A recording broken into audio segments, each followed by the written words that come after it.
ঈদের ছুটি শেষ হতে এখনো একদিন বাকি, তবে সম্ভাব্য যানজট ও ভোগান্তি এড়াতে আগেভাগেই রাজধানীতে ফিরতে শুরু করেছেন কর্মজীবী মানুষ। সড়ক ও রেলপথে দেখা গেছে ঈদ শেষে ফেরা মানুষের ভিড়।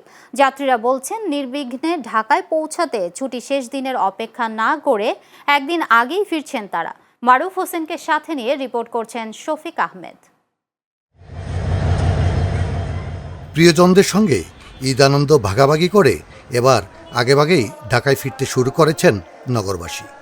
সকাল থেকেই রাজধানীর সায়দাবাদ সহ বিভিন্ন বাস টার্মিনাল ও রেল স্টেশনে ছিল ফিরতি যাত্রীদের চাপ। ছুটির শেষ দিনে বাড়তি ভিড় ও দীর্ঘ যানজটের সংখ্যা থেকেই আগেই ফিরে আসার সিদ্ধান্ত নিয়েছেন অনেকে। সব মিলিয়ে এবারের ঈদযাত্রা তুলনামূলক স্বস্তির ছিল বলে জানাচ্ছেন যাত্রীরা।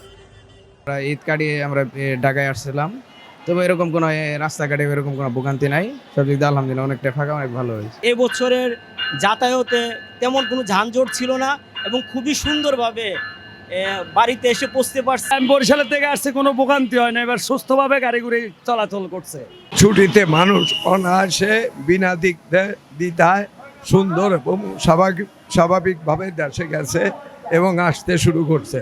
কোনো রকম অপ্রীতিকর ঘটনা ঘটনা এবার ঈদে কোনো ভোগান্তি ছিল না চলাচল রাস্তায়। আমি এই জন্য সরকারকে আমি ধন্যবাদ জানাচ্ছি। রেলওয়ে কর্তৃপক্ষ বলছে, যাত্রীদের নির্বিঘ্ন যাতায়াত নিশ্চিতে নেওয়া হয়েছে সব ধরনের ব্যবস্থা।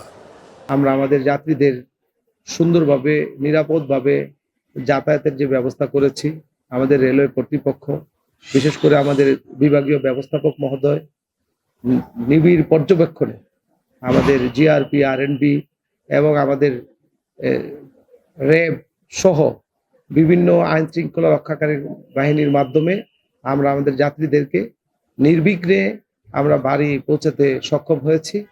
ঈদের এক সপ্তাহের টানা ছুটি শেষ হচ্ছে 31 মে। সোমবার থেকে খুলবে অফিস আদালত। কাল থেকে ঢাকায় ফেরা যাত্রীদের চাপ আরও বাড়বে, তাই শৃঙ্খলা রক্ষায় নজর সংশ্লিষ্টদের। Shafiq Ahmed, channel S, Dhaka.